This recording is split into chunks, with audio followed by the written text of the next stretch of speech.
Okay, dear students, we'll take up a problem on assessment of firms where we'll also be covering with respect to how the individual partners will be assessed also. So in the one of the sessions we discussed about the procedures regarding assessment of firms in detail, where we discussed in detail about section 184 and section 40 small b, and we are going to apply that in terms of calculating income of the firm for the previous year 1920 assessment year 2021. So I'll read out the question.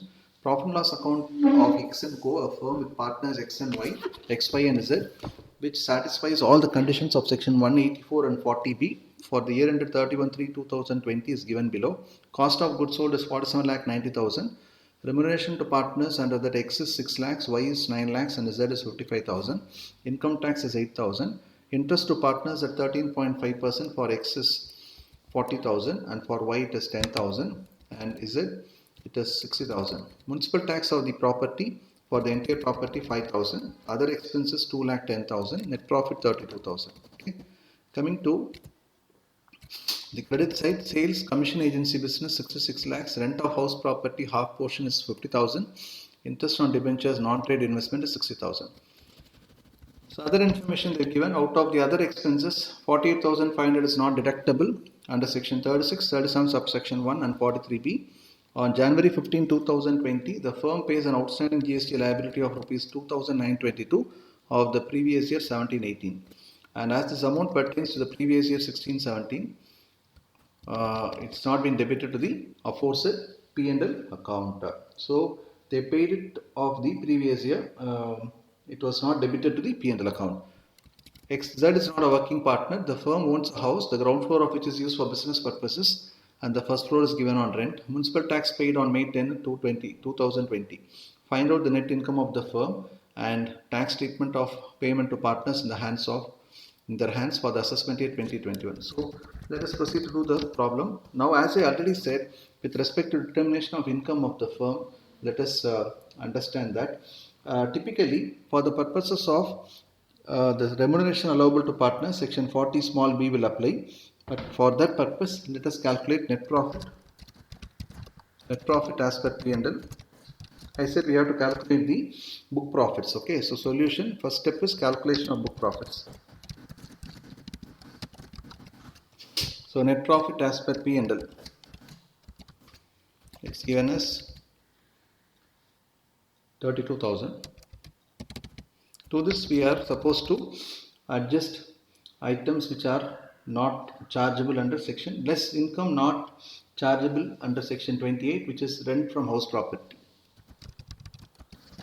Normal course. In the normal course, arrive at profit for income tax purposes, and then to this you have to add back the remuneration to partners, you'll get book profits. Very important, dear students. Normal course arrive at, this is P&L what I have given us. In the normal course, we are supposed to arrive at profit for income tax purposes. So income from house property, which is going to go to a separate head. Okay, we have to reduce that. So that amount is 50,000. So less 50,000. Okay. Then similarly, income not chargeable to tax, we discussed rent. Similarly, interest on debentures are also not taxable income from interest on debentures. It's other sources, right? So it has to be reduced also. Okay. Then comes expenses which are debited to P&L but not to be, so add expenses which are debited to P&L. Cost of goods sold is okay, but remuneration to partners we have to add up fully. Remuneration to partners, as I said, we have to add up fully because that is going to be calculated separately. Allowable remuneration is going to be calculated separately. So whatever has been remuneration to partners debited to P&L, we add it fully. So that is working out to 15,55,000. Add back fully. So X, Y, Z, all the three partners, X is 6 lakhs, Y is 9 lakhs, Z is 55,000, add up 15,55,000. Then interest to partners in excess of 12% you have to add up. Add, because only 12% is allowed. Interest to partners above 12%. How to calculate that I'll show you. Very simple. The question talks about for X, Y, Z put together, you can take it together itself, no problem. 40 plus 10 plus 60, which is 1,10,000. So 1,10,000 is what percentage? 13.5 percentage. So the excess is what? Interest to partners about 12.5%. That excess of 1.5. So what is 1.5%? So cross multiplying, you will get that excess. That is very simple. 1,10,000 divided by 13.5 into 1.5. Clear? So that's going to give you 12,222, which is the excess of interest paid to partners over and above 12%. Then to this add income tax, that is not allowed. You all know that. Add income tax, which is an expenditure debited to P&L, not allowed. For income tax purposes, you cannot claim income tax paid. So add back income tax paid 8,000. Then add municipal taxes of house property which has been debited to P&L. Look at this carefully. Municipal taxes of house property, half portion given on rent, that has been debited. For the entire property they have debited 5,000, and for half property it's 2,500. Municipal taxes, because half of it is used for business, so 50% is allowed. So disallowed 50% because it is used for residence. That is debited to P&L. You have to remove that, add back. Okay. Then you have other expenses debited to P&L, which is to the extent of 48,500, not allowed.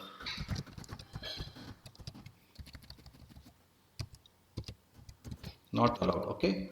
So add up all this, you will get total of 15,48,222. To this, as I just now said, less any GST expenses which are not earlier claimed, earlier. You can claim it in the year of payment, so that you can claim now. That is 2,922. So if you reduce that, you will get 15,45,300. So that's the final figure, which is called the book profit. Very important. 15,45,300 is called the book profit. Now, after adding back remuneration to partners, what I get here is book profit. Now for partnership firm, I need to first arrive at the book profit, and maximum remuneration payable to partners is as per book profits. You are all aware of that. Maximum remuneration payable to partners is based on book profit. So now let us apply the rules what we discussed. Up to first 3 lakhs of book profit, it is 90% of book profit is allowed as remuneration. So that works out to 2,70,000. Correct? So that works out to 2,70,000. On the balance of book profit, 60% is allowed. You are all aware of this. We discussed this earlier. 60% of book profit is allowed. So 15,45,300 minus 3 lakhs. On that you have to take 60%. So you will get 7,47,180.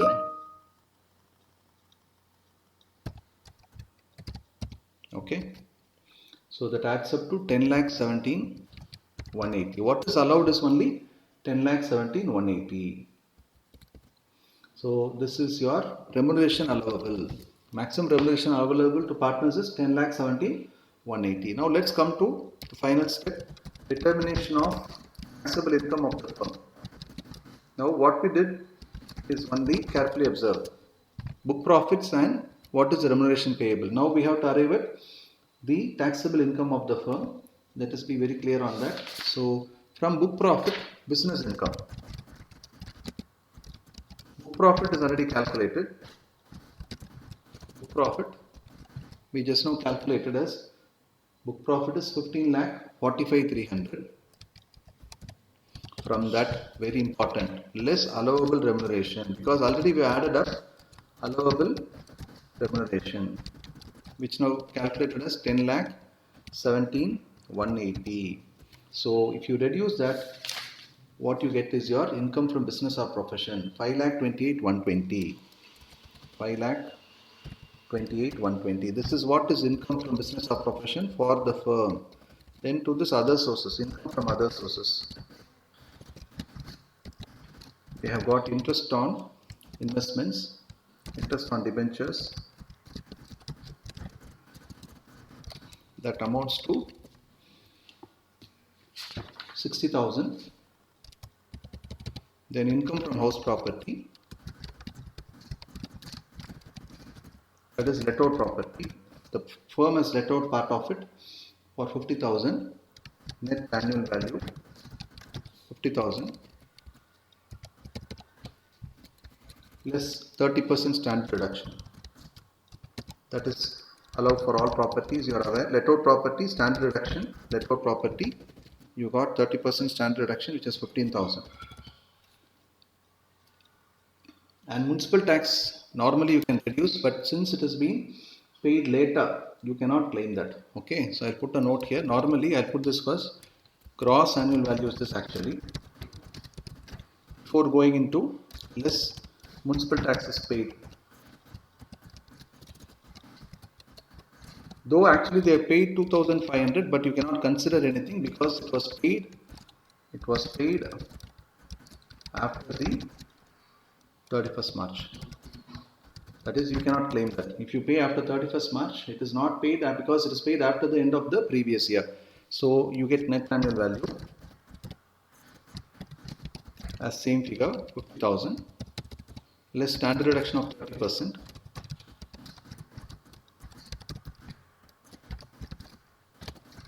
30% on 50,000, which is 15,000.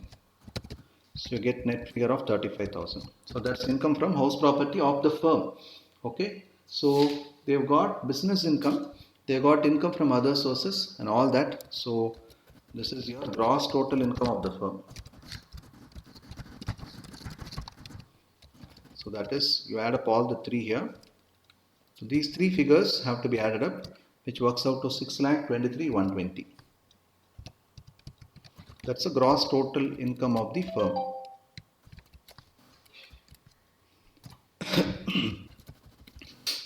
So we have this is a very important step. Earlier, I would rather put it as determination of taxable income of the firm is very, very important. This is the finality of the income of the firm. Earlier, what we worked out was book profit. That was more to do with what? Determination of remuneration payable, allowable remuneration. This is the figure to calculate that. So first you arrive at the book profit. From that you reduce your allowable remuneration. You get business income of 528,120.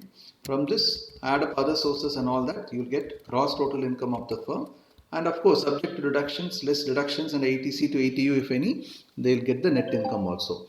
Okay. So very importantly, now tax treatment in the hands of partners. Tax treatment of, there are two components. One is what? Remuneration and interest on capital in the hands of partner. Very important. What we saw was on the partnership firm. Now we are going to look at partners as such. So X, Y, Z, three partners. Share of profit from the firm is exempt. We know that. So nil, exempt. You can call it as exempt for easy understanding. Exempt, exempt. So I am putting it very clearly here as exempt so that you can easily understand that. Now very importantly, salary allowed is only the figure what we just now saw. Salary allowed as deduction in the hands of the firm will be taxable in the hands of partners.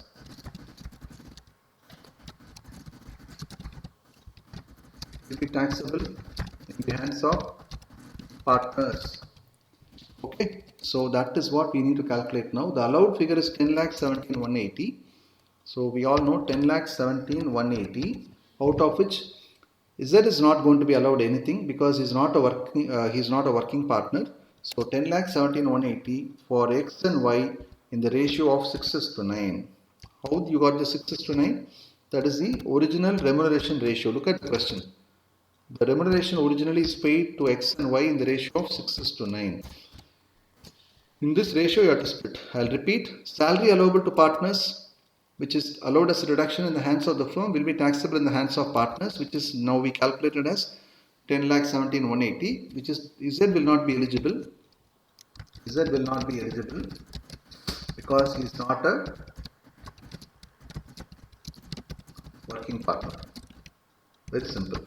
So between X and Y, you distribute this in the ratio of 6:9, where X will get 4,06,872 and Y will get 6,10,308. So for Z, as I said, nil. Then not only that, interest on capital to the extent allowed, that is 12% is what is allowed as a deduction in the hands of the.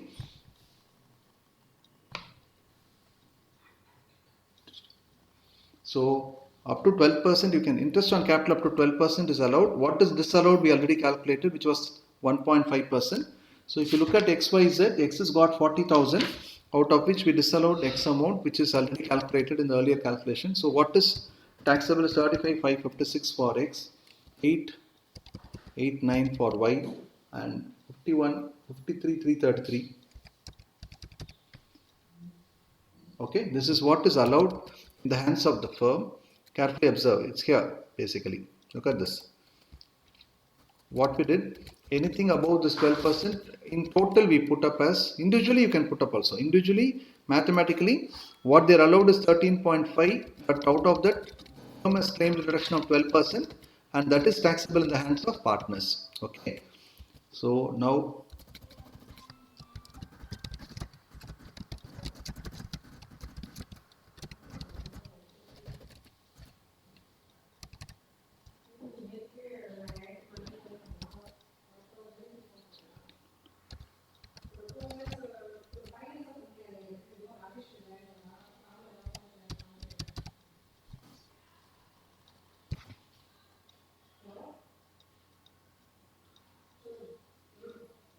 are you clear?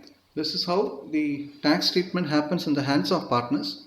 I hope you have understood this. So try this problem at home and let me know if you got any doubts. It's fairly easy, but the procedure is very, very important. So kindly make sure that you are able to follow this properly. This is exactly based on the provisions we discussed with respect to taxability of firm and partners. So kindly make sure that you are able to understand it well, and for whatever doubts you can reach me out. Okay, clear?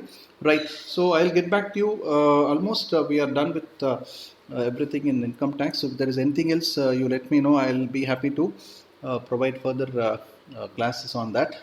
So otherwise, we are almost done with all the topics as of now.